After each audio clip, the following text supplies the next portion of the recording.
Hi viewers, నమస్కారం. నేను మీ సిరి. వెల్కమ్ బ్యాక్ టు ఇన్కోరి. ఈరోజు కథ ప్రేమ పగల రణరంగం, ఎపిసోడ్ 57.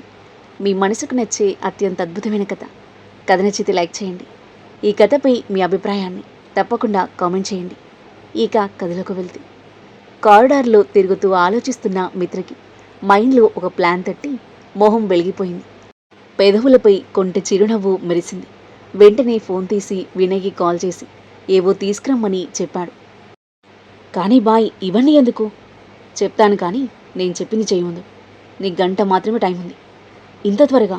అవును అని చెప్పి మిత్ర కాల్ కట్ చేశాడు. జరగబోయే దాన్ని ఊహించుకుంటూ తనలో తాను చిలిపిగా నవ్వుకొని కిందకు వెళ్ళి వెయిట్ చేయసాగాడు. ఇమ్రాన్, పద వెళ్దాం అన్నాడు వినయ్ హడావుడిగా లేచి నడుస్తూ. ఏమైంది? బాయ్ ఏం చెప్పాడు అని అడిగాడు. వినయ్ చెప్పేసరికి నవ్వుకున్నాడు ఇమ్రాన్. ప్రీష వదిన విషయానికొస్తే పాత మిత్రబాయిలా కనిపిస్తాడు. సాహితీ వదినలాగే ప్రీష వదిన కూడా చాలా మంచిది. అవును, సాహితీ వదిన మనల్ని ఎప్పుడూ సొంత ఫ్యామిలీలానే చూసేది. సాహితిని గుర్తు చేసుకుని ఎమోషనల్ అయ్యాడు వినయ్. పద త్వరగా వెళ్దాం, లేట్ అయితే మిత్రబాయి మనల్ని చంపేస్తాడు. ఇద్దరు ఫాస్ట్గా కారులో బయలుదేరారు. మరోవైపు మిత్ర డాక్టర్ నిశాంత్కి ఫోన్ చేశాడు.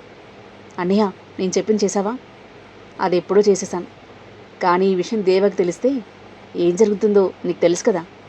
అన్నయ్య, నువ్వు నన్ను సపోర్ట్ చేయాలి, ఇలా భయపడకూడదు. నేను నిన్ను హెచ్చరిస్తున్నాను అంతే. తాతయ్య నవ్వుతూ ఫోన్ తీసుకున్నాడు. డాక్టర్ నిశాంత్ ప్రస్తుతం తాతయ్యతోనే ఉన్నాడు. హలో మిత్ర.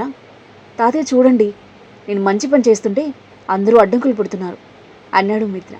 తాతయ్య నవ్వుతూ, దాని గురించి నువ్వు ఆలోచించకు. ప్రీషాని నా ఇంటి కోళ్ళుగా తీసుకురావడానికి నువ్వేం చేసినా నా సపోర్ట్ నీకే అని అన్నాడు. డాక్టర్ నిశాంత్ నవ్వుతూ, మీరు మాత్రమేనా? నేను కూడా సపోర్ట్ చేస్తున్నాను. దేవాన్ని జాగ్రత్తగా చూసుకోమని ప్రీషాకి చెప్పాను. నర్సుని అక్కడి నుండి త్వరగా వెళ్ళమని చెప్పాను. రేపు కూడా లేట్గా రమ్మన్నాను. ఇక పాపం ఆ అమాయకులనే వినయ్ ఇమ్రాన్లని నువ్వు చెప్పిన వాటి కోసం ఈ రాత్రి ఎక్కడికో పంపించాను అని అన్నాడు.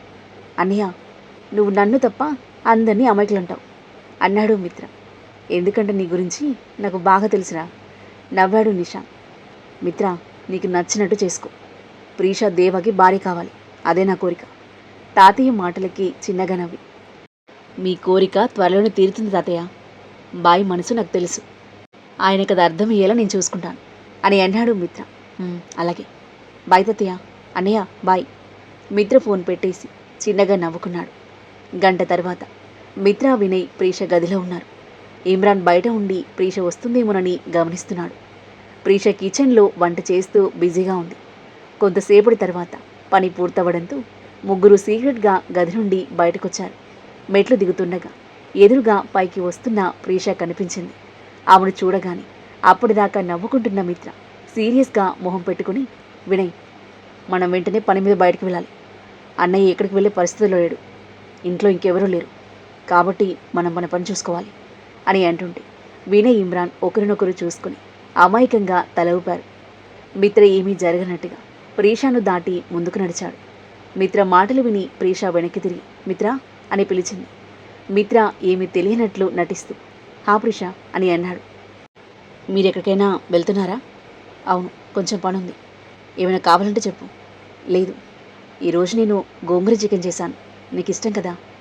అది విన్న మిత్ర కళ్ళల్లో నీళ్లు తిరిగాయి. చిన్నగా నవ్వుతూ, నాకోసమా అని అడిగాడు. ప్రీష చిరునవ్వుతూ తల ఊపింది. ఇమ్రాన్ వెంటనే అమాయకమైన మొహం పెట్టుకుని, మీరది మిత్రబాయి కోసమే చేశారా, మా కోసం కదా అని అడిగాడు. అతని మొహం చూసి ప్రీష నవ్వుతూ, మీ అందరి కోసం కూడా, అందరికీ సరిపడా చేశాను అని అంది. నిజమా? అయితే నేను వెళ్తున్నాను అంటూ ఇమ్రాన్ పరిగెత్తాడు. అతన్ని చూసిన మిత్ర కూడా అతని కంటే వేగంగా పరిగెత్తాడు. వినయ్ ప్రీషాకి థ్యాంక్స్ చెప్పి వాళ్ళ వెనుక వెళ్ళిపోయాడు. వాళ్ళ చేష్టలు చూసి ప్రీష నవ్వు ఆపుకోలేకపోయింది. పేరుకు రౌడీలు కానీ అప్పుడప్పుడు చిన్నపిల్లలా బిహేవ్ చేస్తారు. ప్రీష నవ్వుతూ తల ఊపుకుంటూ తన గదిలోకి వెళ్ళిపోయింది. దూరంగా నిలబడి ఇదంతా గమనిస్తున్న ఇందు కోపంతో బుసలు కొడుతూ అక్కడి నుంచి వెళ్ళిపోయింది. ప్రీష ఒక బుక్ తీసుకుని సోఫాలో కూర్చొని చదువుతూ ఉంది.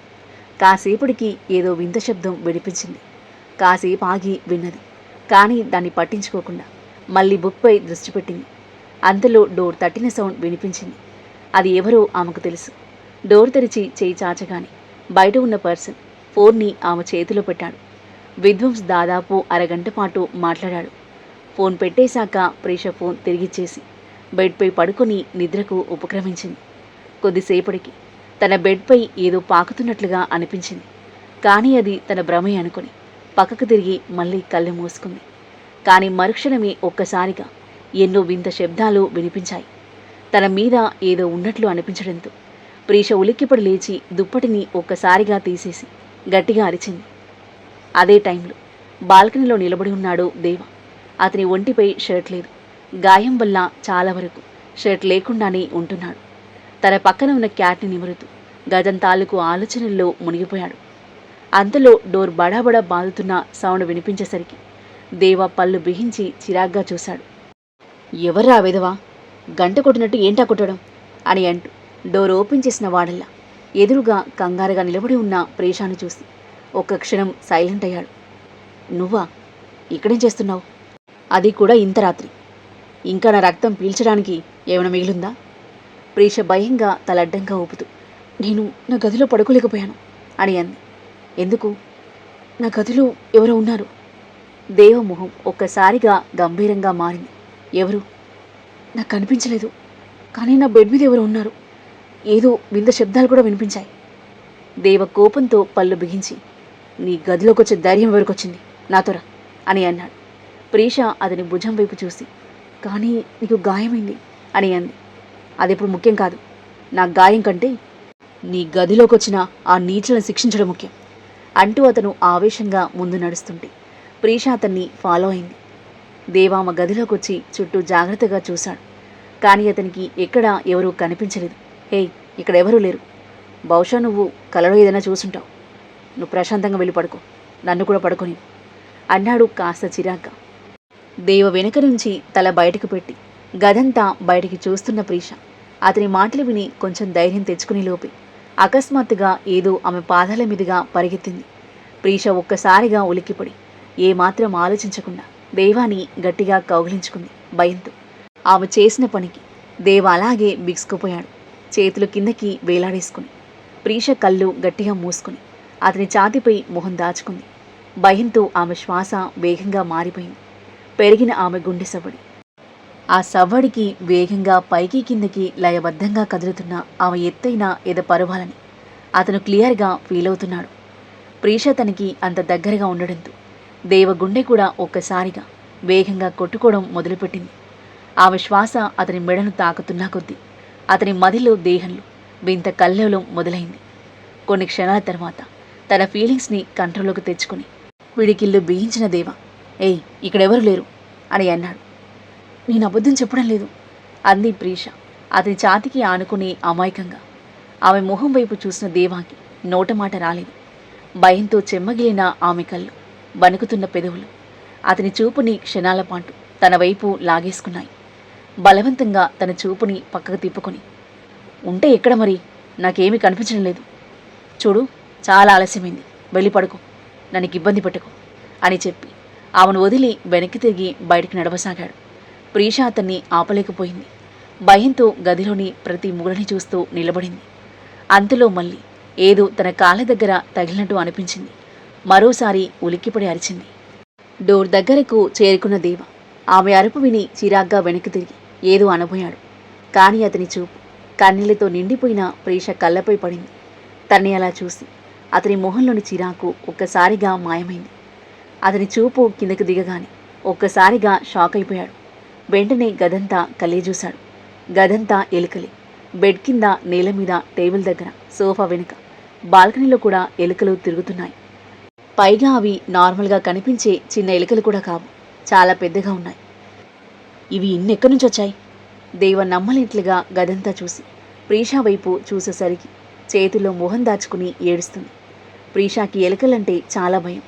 పైగా రూమ్ అంతా పెద్ద పెద్ద ఎలుకలను చూసి తీవ్రంగా వణికిపోయింది. ప్రీష, దేవ ఆమె దగ్గరకొచ్చాడు. ప్రీష భయంతో తల కూడా పైకి ఎత్తలేకపోయింది. ఏడవకు, అవి జస్ట్ ఎలుకలే, నేను ఇప్పుడే వాటిని బయటికి పంపించేస్తాను అని అన్నాడు. ప్లీజ్ వాటిని ఇక్కడి నుంచి పంపించేసి, నాకు చాలా భయంగా ఉంది అంది ప్రీష ఏడుస్తూ. సరే, భయపడకు, నువ్వు ప్రశాంతంగా ఉండు. ప్రీష అతని చేతిని గట్టిగా పట్టుకుంది. నేను ఈ గదిలో ఒంటరిగా నిద్రపోలేను, నా వల్ల కాదు అని అంది. దేవ కనుబొమ్మలు పైకెత్తి, అయితే నేనేం చేయాలి? నీకు జోలపాట పడాలా అన్నాడు వ్యంగ్యంగా. నాకు తెలీదు, కానీ నేను ఇక్కడ ఒంటరిగా నిద్రపోలేను అంది ప్రీష చిన్నపిల్లల. దేవ నిట్టూచి, చూడు, నేను చెప్పేది విను. కొంతమందిని పిలిచి ఎలుకలన్నింటినీ బయటకు పంపించేస్తాను. ఆ తర్వాత నువ్వు ప్రశాంతంగా పడుకోవచ్చు. ప్రీష తల అడ్డంగా ఊపింది. లేదు, నేనిప్పుడు ఇక్కడ పడుకోలేను. మరెక్కడ పడుకుంటావు అని అడిగాడు దేవ. నీ గదిలో. ఏంటి? దేవ కనుబొమ్మలు పైకెత్తాడు. ఏ అమ్మాయి, నీకు పిచ్చి పట్టిందా? నువ్వు నిజంగానే నా గదిలో నాతో పడుకోవాలని నిర్ణయించుకున్నావా? నీ విధ్వంస్కి ఈ విషయం తెలిస్తే ఏం జరుగుతుందో నీకు తెలుసు కదా. నాకేమీ తెలీదు. నువ్వు నా మాట వినకపోతే నేను గార్డెన్లోకి వెళ్ళి పడుకుంటాను. అప్పుడు మీకు ఎలాంటి ఇబ్బంది ఉండదు అని కన్నీళ్లు తుడుచుకుంటూ ప్రీష కోపంగా వెనక్కి తిరిగింది. ఆ మాట వినగానే దేవ వెంటనే ఆమె చేతిని పట్టుకుని తన వైపు లాగాడు. దాంతో ప్రీష అతనికి మరింత దగ్గరగా వచ్చింది. కన్నీళ్లతో నిండిన ఆమె కళ్ళను చూసిన దేవ ఒక్క క్షణం మౌనంగా ఉండిపోయాడు. ఏదో చెప్పాలనిపించిన మాటలు బయటికి రాలేదు. సరే, పద వెళ్దాం సౌమ్యంగా అంటూ ఆమె చేయి పట్టుకుని తన గది వైపు తీసుకెళ్లాడు. ప్రీష కూడా ఏమీ మాట్లాడకుండా అతని అనుసరించింది. గదిలోకి అడుగు పెట్టగానే బెడ్పై కూర్చొని ఒక్కసారిగా మళ్ళీ ఏడుపు స్టార్ట్ చేసింది ప్రీష. దేవ పళ్ళు బిగించి, ఇప్పుడెందుకు ఏడుస్తున్నావు? ఇప్పుడంతా బాగానే ఉంది కదా, ఆ ఎలుకలు ఇక్కడికి రావు అని అన్నాడు. ప్రీష కన్నీళ్లతో అతని వైపు బాధగా చూసింది. ఒకసారి నేను చిన్నగా ఉన్నప్పుడు నాన్నతో కలిసి ఇంటి బయట కూర్చున్నాను. అప్పుడు ఒక ఎలుక నన్ను కరిచింది. చాలా రక్తం వచ్చింది. ఆ రోజు నేను చాలా ఏడ్చాను. నన్ను అలా చూసి నాన్న చాలా బాధపడ్డారు. నాకు ఎలుకలంటే భయం తగ్గాలని రోజంతా నన్ను తన ఒడిలోనే పడుకోబెట్టుకున్నారు. కానీ ఇప్పుడు మళ్ళీ అదే జరిగితే ఈసారి నన్ను ఓదార్చడానికి నాన్న నా దగ్గర లేరు అని చెప్తూ బోరుని ఏడుస్తూ ఉంది. దేవ ఏమీ మాట్లాడలేదు. ప్రీష ఏడవడం అతను అస్సలు భరించలేకపోయాడు. అతని కళ్ళల్లో కూడా నీళ్లు చేరాయి. కొన్ని క్షణాల తర్వాత తన భావోద్వేగాన్ని దాచుకుంటూ, మీ నాన్న ఇప్పుడు నీతో లేకపోయినా మీ నాన్నలాగే నిన్ను ప్రేమించే వ్యక్తి, నీ కళ్ళల్లో కన్నీళ్లు చూస్తే తట్టుకోలేని వ్యక్తి ఇంకెవరైనా ఉండొచ్చు కదా అని అన్నాడు. ఆ మాటలు విన్న ప్రీష ఆశ్చర్యంగా అతని వైపు చూసింది. దేవ ఆమె చూపుని గమనించగానే వెంటనే మొహం తిప్పుకున్నాడు. ముందు వెళ్ళి మొహం కడుక్కో, ఏడ్చి ఏడ్చి దయ్యంలా తయారయ్యావు. ప్రీష కూడా ఫేస్ వాష్ చేసుకోవాల్సిన అవసరం అనిపించింది. అందుకే ఏమీ మాట్లాడకుండా వాష్రూంలోకి వెళ్ళిపోయింది. దేవ ఒక దుప్పటి తీసుకుని సోఫాలో కూర్చున్నాడు. కాసేపటి తర్వాత ప్రీష బయటకొచ్చింది. ఆమెను చూసిన దేవ కావాలని ఆమె వైపు చూడలేదు. సోఫాలో అతన్ని చూసిన ప్రీష, అక్కడేం చేస్తున్నావు అని అడిగింది. దేవ ఆమె వైపు చూడకుండానే, కళ్ళు బాగానే ఉన్నాయి కదా, కనిపించడం లేదా అని అన్నాడు. నాకంతా కనిపిస్తుంది, కానీ నువ్వు బెడ్ మీద పడుకోవాలి. నువ్వు నాకేం చేయాలో చెప్పాల్సిన అవసరం లేదు. నువ్వు వెళ్ళి పడుకో, నన్ను కూడా పడుకోనివ్వు. ప్రీష వెంటనే అతని వైపు వేలు చూపించి, చూడు, నాతో వాదించకు. నీకు ఇప్పటికే గాయం ఉంది కాబట్టి వచ్చి బెడ్ మీద పడుకో. నువ్వు ఇలా సోఫాలో పడుకోవడం నాకు అస్సలు నచ్చలేదు. నా వల్ల నీకేమైనా అయితే అంటూ ఒక్క క్షణం ఆగి, నా రక్తానికి హాని చేయకు, లేకపోతే నేను మళ్ళీ గార్డెన్లోకి వెళ్ళిపోతాను. అప్పుడు నా గురించి నువ్వు అస్సలు వరి అవ్వాల్సిన అవసరం ఉండదు అని అంది. దేవ తల పట్టుకున్నాడు. నాకు రక్తం ఇవ్వడానికి మిత్రకి ఈ ప్రపంచంలో ఏ అమ్మాయి దొరికిందా? రక్తం ఇచ్చిన దానికంటే ఎక్కువగా పీల్చేస్తుంది. దానికి తోడు బయటికి వెళ్ళిపోతానని బెదిరిస్తుంది అని గొనుక్కుంటూ చిన్నగా నెట్టొచ్చాడు. ఎవరి మాట వినని నేను ఇప్పుడు ఈ అమ్మాయి మాట వినాల్సి వస్తుంది అని అనుకుంటూ ప్రీష వైపు చూసి, సరే పడుకుంటాను అని చెప్పి సోఫాల నుండి లేచి నిలబడ్డాడు. గుడ్ అంటూ చిన్నగా నవ్వింది ప్రీష. దేవ ఆమె వైపు కోపంగా చూసి, నాపైనే రౌడీజన్ చెలాయిస్తున్నాను. ఈ రౌడీల మధ్య చేరి నువ్వు కూడా రౌడీలో మారిపోయావు. చిన్నగా గొనుక్కుంటూ బెడ్ వైపు వెళ్ళాడు. ప్రీష సోఫాలో కూర్చొని చుట్టూ చూసింది. నీ దగ్గర ఏమైనా బుక్స్ ఉన్నాయా అని అడిగింది. దేవ కళ్ళు చిన్నవి చేసి ఆమె వైపు చూశాడు. ఈ రాత్రి టైంలో నువ్వేం చేస్తావు బుక్ పట్టుకొని? ఇప్పటికి నీ దగ్గర చాలా జ్ఞానం ఉంది, దాన్ని ఏ కారణం లేకుండా నా మీద కురిపిస్తున్నావు. ఇంకా ఎంత నింపుకోవాలని చూస్తున్నావు? ప్రీష ఇహి అని నవ్వి, నాలెడ్జ్కి అంతులేదు. ఎంత నేర్చుకున్నా ఇంకా నేర్చుకునేది తెలుసుకోవాల్సింది ఉంటూనే ఉంటుంది. నాకు బుక్ చదవకుండా నైట్ నిద్ర పట్టదు ఇక్కడికి వచ్చాక అలవాటైపోయింది అని అంది. దేవ పళ్ళు బిగించాడు. చూడు, నేను ఇప్పుడు పడుకోవాలి. నీకు జాగరణ చేయాలనిపిస్తే చేసుకో. నాకు చదవడం రాదు. అటువైపు కొన్ని బుక్స్ ఉన్నాయి, అవి చూసుకొని నన్ను ప్రశాంతంగా పడుకోనివ్వు చిరాగ్గా అంటూ గది చివర ఉన్న బుక్ షెల్ఫ్ వైపు చూపించాడు. ప్రీషా మొహం చిట్లించి లేచి బుక్ షెల్ఫ్ దగ్గరికి వెళ్ళింది. అక్కడ ఉన్న బుక్స్ ఒక్కొక్కటిగా చూడడం మొదలుపెట్టింది. అవి చూస్తూనే ఆమె కళ్ళు ఆశ్చర్యంతో పెద్దవయ్యాయి. ఒక్కో బుక్ని తీసుకుని చెక్ చేసింది. అక్కడ నార్మల్ బుక్స్ లేవు. చట్టం, రాజ్యాంగం, క్రిమినల్ లా, జ్యుడిషియల్ ప్రొసీజర్కి సంబంధించిన ఎన్నో బుక్స్ ఉన్నాయి. వాటిలో చాలా వరకు ఇంగ్లీష్లోనే ఉన్నాయి. ప్రీష ఆశ్చర్యంగా ఒక బుక్ని తీసుకుని తిరిగేస్తూ ఇదేంటి అని అంది. ఆమె చేతిలో ఉన్న బుక్ని చూసిన దేవ ఒక్కసారిగా అలర్ట్ అయ్యాడు. వెంటనే ఆమె దగ్గరకొచ్చి ఆమె చేతిలోని బుక్స్ని లాక్కుని, ఇవన్నీ ఎందుకు తీస్తున్నావు? నీకు కావలసిన బుక్ తీసుకొని చూసుకుని పడుకో అని అన్నాడు. ప్రీష అతన్ని అనుమానంగా చూసింది. నీకు చదువు రాదు అన్నావు, కానీ ఇవన్నీ లా, కాన్స్టిట్యూషన్ సంబంధించిన బుక్స్, అది కూడా ఇంగ్లీష్లో అంటూ కళ్ళు చిన్నవి చేసి, నిజం చెప్పు, ఈ బుక్స్ నీ దగ్గర ఏం చేస్తున్నాయి? నువ్వు చేసే పనికి ఈ బుక్స్తో ఎలాంటి సంబంధం లేదు. మరి ఇంత పెద్ద కలెక్షన్ నీ దగ్గర ఎందుకుంది అని అడిగి అతని రెస్పాన్స్ కోసం చూస్తూ ఉంది. దేవ తన చేతిలో ఉన్న బుక్స్ పక్కన టేబుల్పై పెట్టి ప్రీషాని లోతుగా చూస్తూ ఆమె వైపు ఒక అడుగు ముందుకు వేశాడు. అతను తన వైపు రావడం, అతని చూపుల్లో కనిపిస్తున్న ఆ సీరియస్నెస్ చూసిన ప్రీష గుండె ఒక్కసారిగా వేగంగా కొట్టుకోవడం మొదలైంది. ఏం చేస్తున్నావు అని తడబడుతూ అడుగుతూ వెనక్కి జరిగింది. అలా వెనక్కి వెళ్తూ గోడను తాకింది. దేవ ఒక చేతిని పక్కనే ఉన్న టేబుల్పై, మరో చేతిని గోడపై ఆనించి ఆమెకు చాలా దగ్గరగా నిలబడ్డాడు. నువ్వు నిజం తెలుసుకోవాలనుకుంటున్నావా? ఎందుకు? ఆమె వైపు తీక్షణంగా చూస్తూ అడిగాడు. ప్రీష నోట మాట రాక మౌనంగా చూస్తూ ఉండిపోయింది. నీ ప్రతి ప్రశ్నకి నేను సమాధానం చెప్పాలా? అసలు నా గురించి నీకంత ఆసక్తి ఎందుకు అంటూ ఆమె కళ్ళలో కళ్ళు పెట్టి సూటిగా చూస్తూ, నేనేమైనా నీ మొగున్నా లేక ప్రియున్నా? నా ప్రతి విషయాన్ని తెలుసుకోవాల్సిన అవసరం నీకేంటి? ఏం జరుగుతుంది అని అన్నాడు కనుబొమ్మలు ఎగరేస్తూ. దేవ తనకి అంత దగ్గరగా ఉండడంతో ప్రీష శ్వాస మరింత వేగంగా మారింది. అతని చూపు తన కళ్ళలోకి మాత్రమే కాదు, తన మనసులోకి కూడా చొచ్చుకుపోతున్నట్టుగా అనిపించింది. అతను దగ్గరగా ఉన్న ప్రతిసారి తనకు తగిలే ఆ సుపరిచితమైన సువాసన మళ్ళీ ఆమెను కలవరపెట్టింది. అదే స్మెల్. వేదాంత్ దగ్గర ఉన్నప్పుడు తనకు కలిగిన అదే ఫీలింగ్. వేదాంత్ ఆలోచన వచ్చిన మరుక్షణమే ప్రీష ఒక్కసారిగా దేవాన్ని దూరంగా నెట్టింది. నువ్వు ఎప్పటికీ కాలేవు అని ఆమె నోట్లోంచి అనుకోకుండా వచ్చింది ఆ మాట. దేవ కనుబొమ్మలు ఎత్తి తదేకంగా చూస్తూ, నేను ఎందుకు నీ వాణ్ణి కాలేను అని అన్నాడు. అతని ప్రశ్నలో కోపం కంటే తెలుసుకోవాలని ఆతృత ఎక్కువగా ఉంది. ప్రీష అతని కళ్ళలోకి చూస్తూ మౌనంగా ఉండిపోయింది. దేవ మళ్ళీ ఒక అడుగు దగ్గరగా వచ్చాడు. ఏదైనా అడగాలి అనుకుంటున్నావా, కానీ అడగలేకపోతున్నావా? ప్రీష పెదవులు కదిలిన మాట బయటికి రాలేదు. ఏం మాట్లాడాలో అర్థం కాలేదు. అతని చూపులు, అతని మాటలు తనని తీవ్రంగా కలవరపెడుతున్నాయి. అంతలోనే ఏదో గుర్తొచ్చినట్టుగా, సాహితి ఎవరు అని అడిగింది మెల్లిగా. సాహితి పేరు వినగానే దేవ మొహంలోని భావాలు ఒక్కసారిగా మారిపోయాయి. కోపంగా పళ్ళు బిగించి, సాహితి పేరు నీగల తెలుసు అని అడిగాడు.